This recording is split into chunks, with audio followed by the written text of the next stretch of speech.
Hey, what's up, guys? Hope you're all doing well. This video, I want to talk about shell cordovan, and I want to talk about the top three mistakes and misconceptions that I hear about this leather through my interactions with folks on Instagram, YouTube, as well as my own personal experience.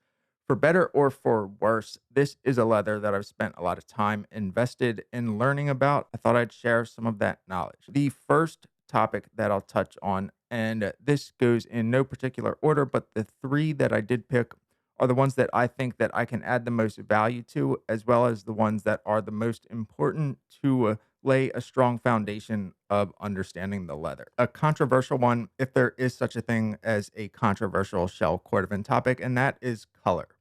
The color of shell cordovan is one that, depending on who you talk to, there's a wide gamut of colors, and most of them are rare.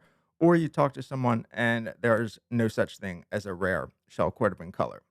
I'm going to be somewhere in the middle of that. And what I mean by that is all of the colors are made, and 90% of them are probably readily available, depending on the shoemaker that you go to. There are shoemakers here in the US that definitely limit what they offer. While if you go over to the UK, looking at Crockett and Jones, for example, one of the most prominent makers that use Horween shell cordovan, they regularly are offering whiskey, a dark brown, and black. If you go into Spain, looking at Carmina, they offer a full gamut of like 8, 10. I think the last time I checked, it was like 12 or 16 colors of shell cordovan. Looking at Alden, unfortunately, it's color 8 or black unless you're on a waiting list. That really doesn't make the other colors rare. It just makes it that that shoemaker doesn't work with them for whatever reason. But ultimately, like, it doesn't necessarily make a color rare just because one or two shoemakers choose to offer those in limited quantities. Next, I want to talk about the price and the common claim or assertion by some folks that basically are saying shell cordovan's overpriced and it's all hype. Don't buy into it. It's not worth it. You're allowed to have opinions. It doesn't necessarily make it accurate representation of what most folks are experiencing. With that said, shell cordovan is definitely more expensive than the calfskin counterpart, meaning you look at a model of shell cordovan boots, you look at that same model in calfskin, it's going to be more expensive. The main thing is why. There's a plethora of differences in the characteristics of the leather, and you're thinking about the shell cordovan option because that seems to be the trendy thing to say is that you have shell cordovan boots. If that's what you're looking for, it's obviously going to be all hype because you don't really want the shell cordovan, you just want the idea of it. Ultimately, when you look at it, it's not a one for one comparison or a substitute. Like shell cordovan is not a substitute for calfskin. They are two different leather options. Think about if you were to be considering, let's get either like a smooth calfskin or we're going to get the Baker replica reindeer.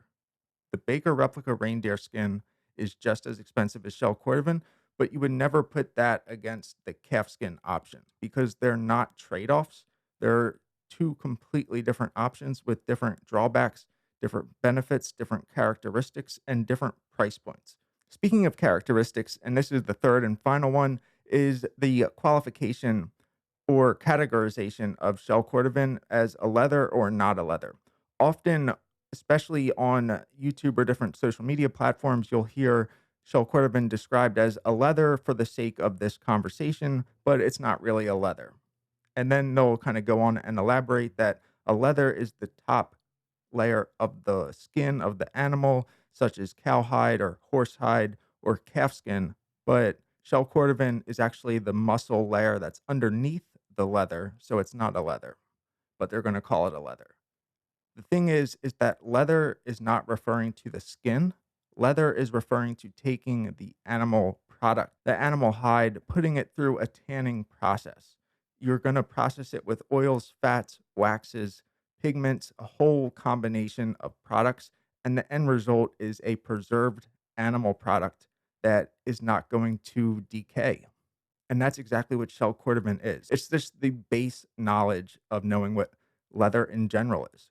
If you know what leather in general is, you know that shell cordovan is considered a leather because it gets tanned. Hand in hand with whether or not shell cordovan is a leather is the fact that it does have pores. If it didn't, it would just crack and crumble as soon as you tried to stretch it and turn it into anything other than a piece of board. I know this was like a lot to unpack.